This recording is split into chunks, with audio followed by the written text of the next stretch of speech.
Welcome back to Crit and Crit. I'm Axion, I'm Sint.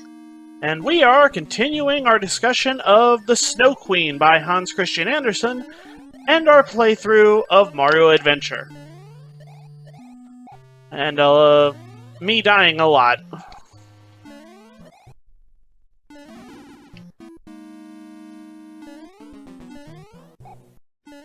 Because these randomly generated ghosts are messing me up.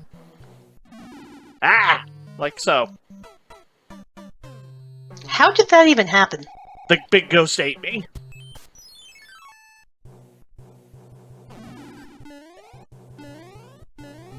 That's why I have to keep rushing through those low sections, because if the big ghost comes by while I'm there, it will eat me, and that's an instant kill.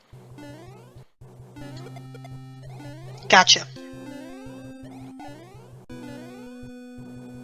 Anyway, last time we talked about personification and fey creatures, which kind of segues nicely into this topic, which is to say, bargains and pacts.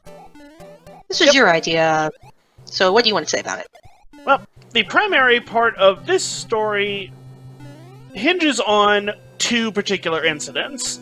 One I did mean to bring up last episode, but I'm going to roll it into this one anyway, since we're on the subject, being the deal the Snow Queen makes with Kai regarding his freedom and his eventual fate, and the old woman from the forest that Gerda meets early in her journey. So, to start with the old woman, since she's first in the story, early on in her travels, Gerda meets an old woman in the forest who decides that she would like to have a little girl very much. And this old woman gives Gerda... Oh, missed the leaf. Gives Gerda a place to stay and all that fun stuff, but takes away her memory. So, and does some other things like hiding the roses in her garden because they remind Gerda of her mission.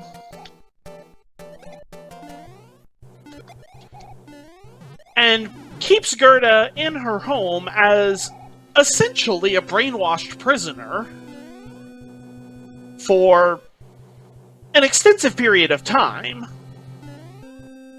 I don't remember if the story says explicitly how long she's there. Do you recall off the top of your head? I do not. Well, either way, it's a good while.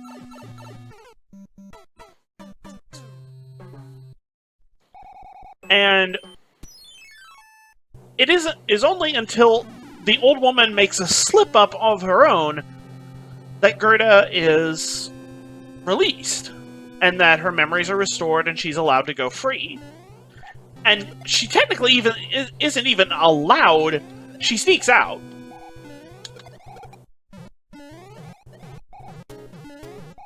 Just while the old woman happens to be otherwise occupied or not paying attention. And this old woman is not mentioned for the rest of the story.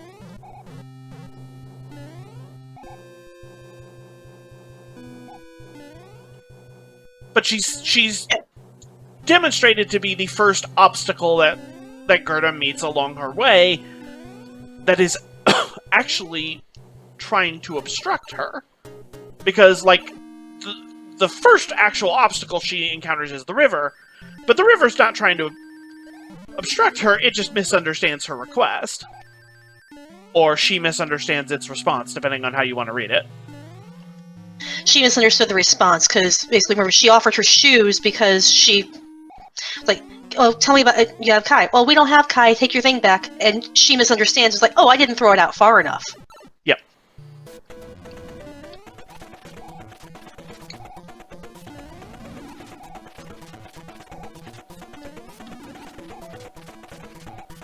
But yeah, the old woman, on the other hand, is not, trying to help Gerda, and Gerda misunderstands her purpose, or her intent, rather. But rather, she is actively obstructing her in a way that almost nothing else in the story does. And she's one of the few things in the entire story that doesn't eventually respond to Gerda's pleas by actively helping her in one way or another. The other primary obstacle that Gerda faces,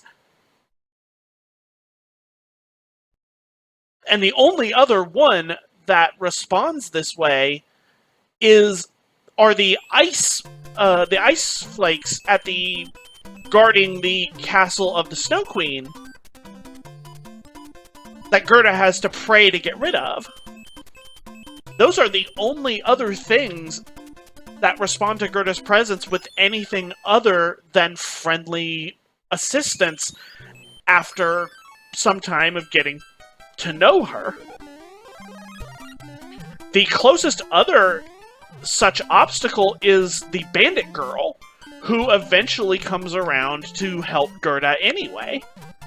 Even though she originally starts out as another obstacle, but that doesn't happen with the old woman.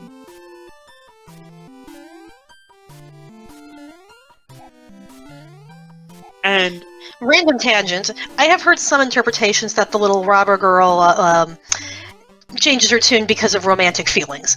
I don't know. Up to you. Depends on what kind of reading you want to make out of this. I was about to say, I don't see that as explicit in the writing. I could see that as an interpretation, but just going by a strict textual reading, it seems just more like another example of what I think it's the Lapland woman says, that everyone just really wants to help her because she's so good and pure. That's fair. I just felt like I should bring that up. Yep, no, that's let's be fair. There are a lot of older works where, like, you could not out and out say something like that. Yeah, absolutely. So, and if there's anybody you could theoretically get away with saying something like that about, it's a bandit. Who's already living outside the law and the arrangements of proper, quote-unquote, proper behavior. Yeah, I will say I had to be told that this is a common interpretation because I didn't see it. I tend to be kind of oblivious to this sort of thing, so... You and me both. Don't feel bad. You and me both. Like, the number of times this comes up with other classic works of literature, and people are like, so do you feel like X has a crush on Y? And I'm like, I did not know I should be looking for that. Yep. I guess I can see it now that you've pointed it out, but I wouldn't have if you hadn't told me.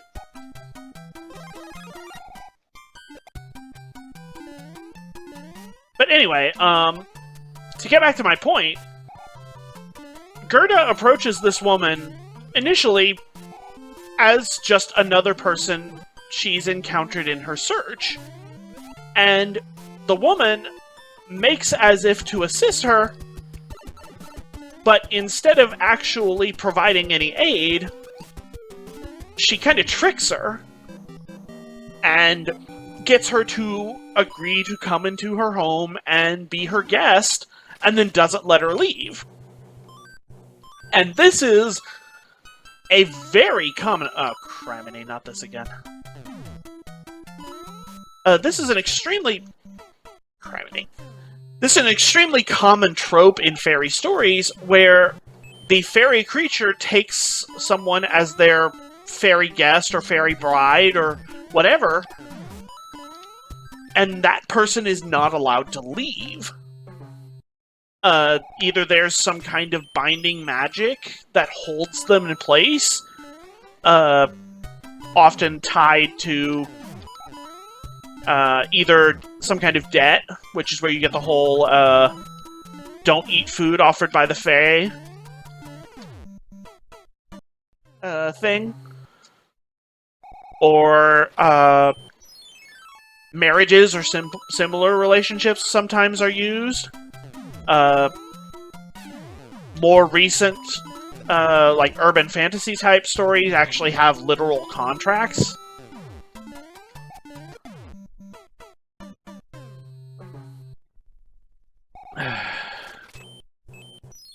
And sometimes it's just physically they're restricted from leaving. They're either held in place, they're bound like prisoners, they're locked up, they're in a location that they don't understand how to travel and can't find the exit.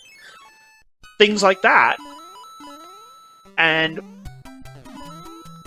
it's often stated by these fairy creatures that this is what they consider a fair trade for whatever they gave. And you could make a reading of this old woman that her shelter and her desire for company and her providing a home for Gerda, who to her basically looks like a lost little girl looking for a lost, probably dead friend or sibling or whatever. However she chooses to interpret Kai's relationship to Gerda.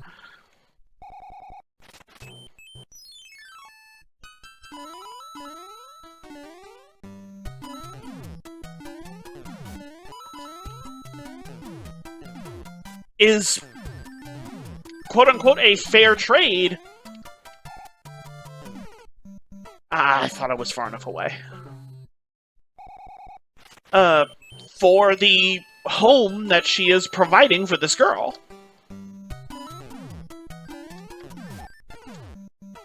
I hate the levels with these stupid bomber Lakitus.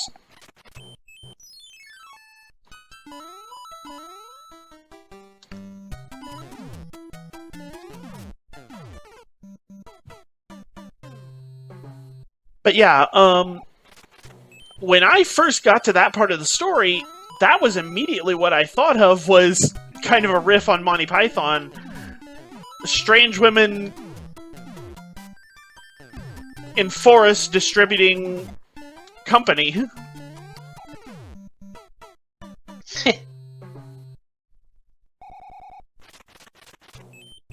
And obviously, Gerda gets free, otherwise there's no more story. And she mostly gets free through not really her own skill, or even in this case, not even really chance, but because the old woman slips up. She has recognized that roses trigger Gerda's memory of Kai, and thus she hid her own roses. She did a magic spell that hid all of the roses in her garden underground. But she forgot that she had a rose on her hat, so when she wears that hat again,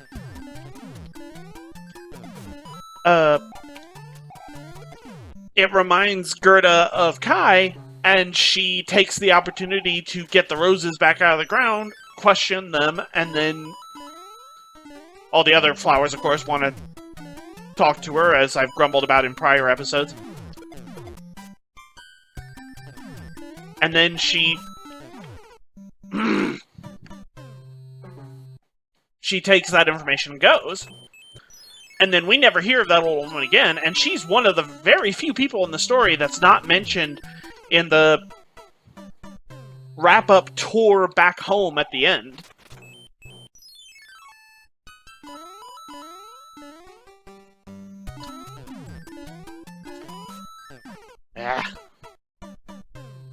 Which just tells me that Kai and Gerda just made a point of avoiding her on their way home. Which, why wouldn't they?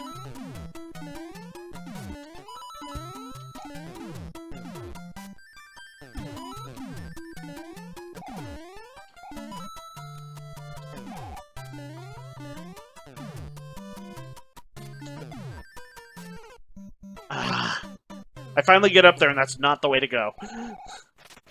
Rip. Yeah, I don't really have anything else to add on this. I think you covered it pretty thoroughly. Yep. Alright. In that case, that brings us back to the Snow Queen. The bottomless pit. That's it. So, at the end of the story, the Snow Queen is conspicuously absent from her castle, leaving Kai to his lonesome with a bit of a project. Wait, you can just jump up there? Apparently. I didn't know I could just make that jump.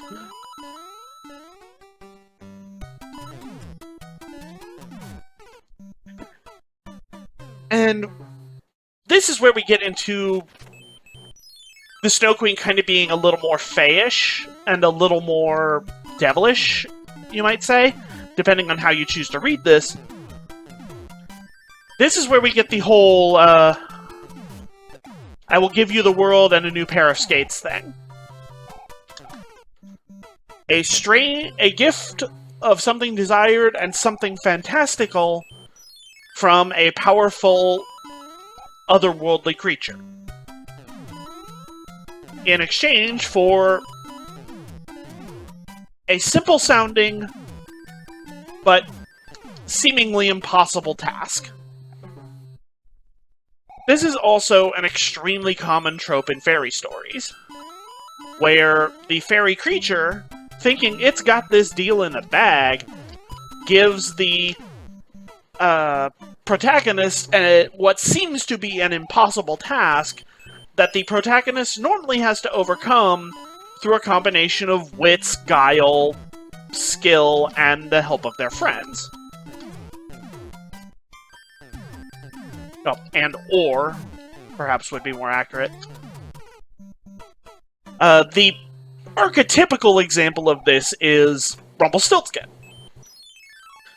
where the titular fairy creature, it's been a while since I've read Rumpelstiltskin, but I think he's usually described as like a gnome or something like that. So I think that would fall under fairy creature for the purposes of this discussion.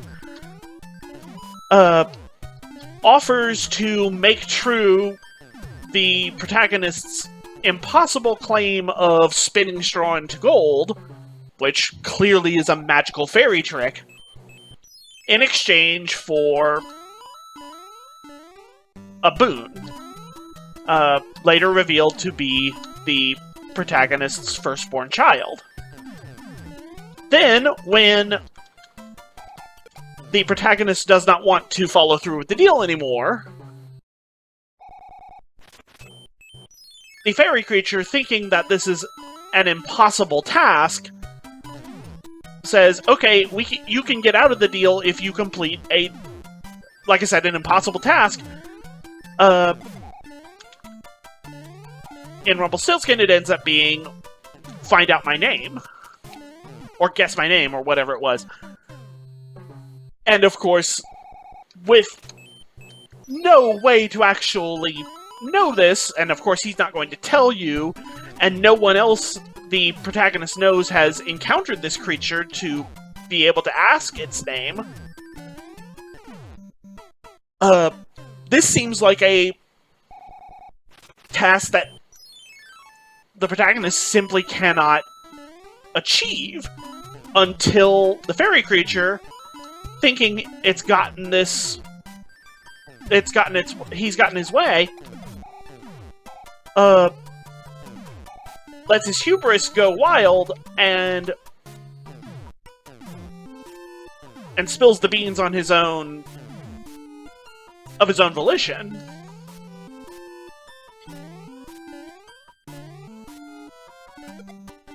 And I can't remember if it's the protagonist who happens to be watching him when he's dancing around and singing and spills the beans on, this is my name, they are never going to guess, ha ha ha. Or if it was a friend of hers.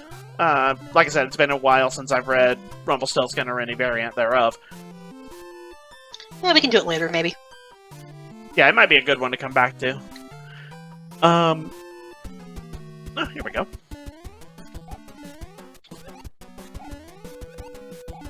This is so much easier when there's only one of them. So if we do a series on Rumpelstiltskin, I have a request. Mm-hmm.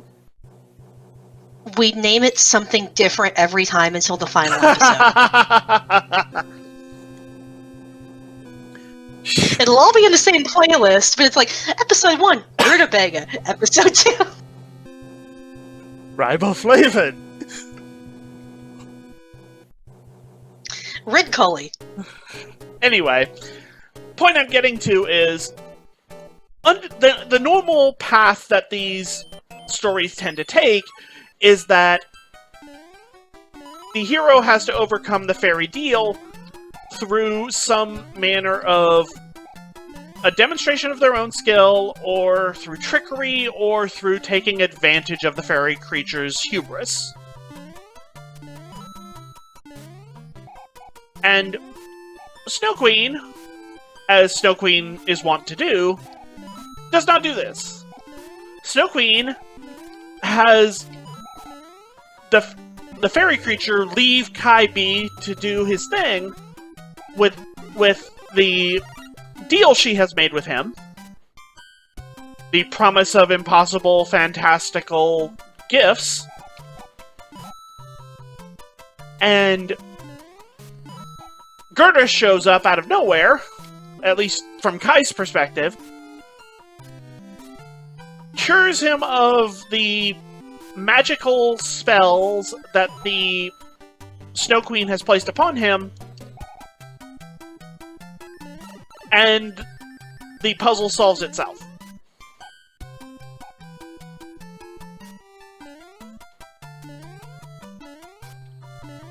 And this is a massive drop in the hole.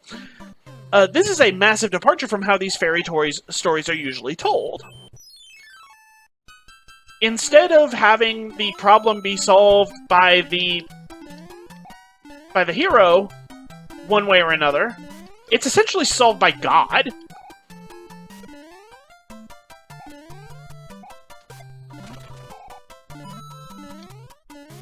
Because when you get down to it, the only thing that Gerda does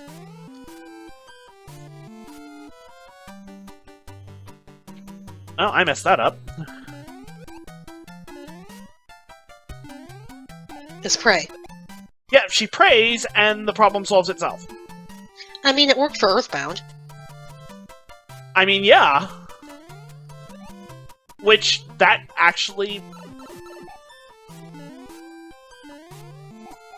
That's something to be said for Earthbound kind of stepping into a narrative position that not a lot of games go to. Which, well, that's Earthbound for you. Doing stuff that other games normally don't do is kind of Earthbound's thing. Mother series. You never wanted to beat up a new age retro hippie? I don't think I've ever met a hippie person. Sorry, it's just the most memorable enemy from Earthbound for me for some reason. It just because it's so out there. It's like you usually this could go for hours on. You could go for hours on discussion on Mother being what it is, and other people have, so we won't retread that ground too much here. But heck, maybe we could do Earthbound sometime.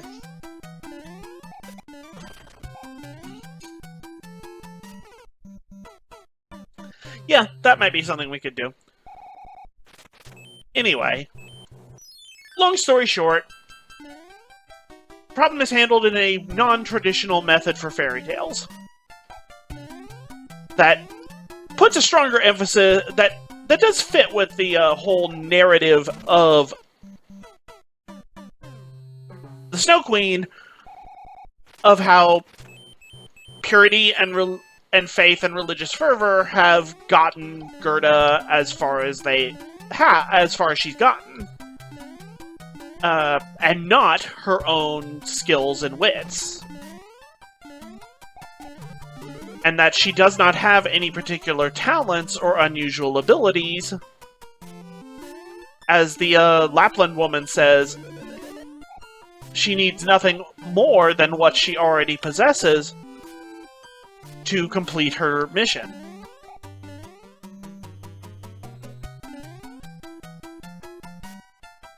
And that makes her a rather unique case in fairy tale protagonists.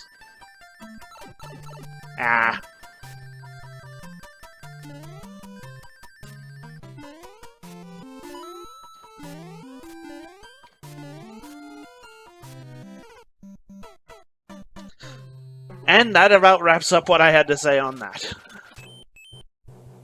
Do you want to take a scream break before you go back to that level?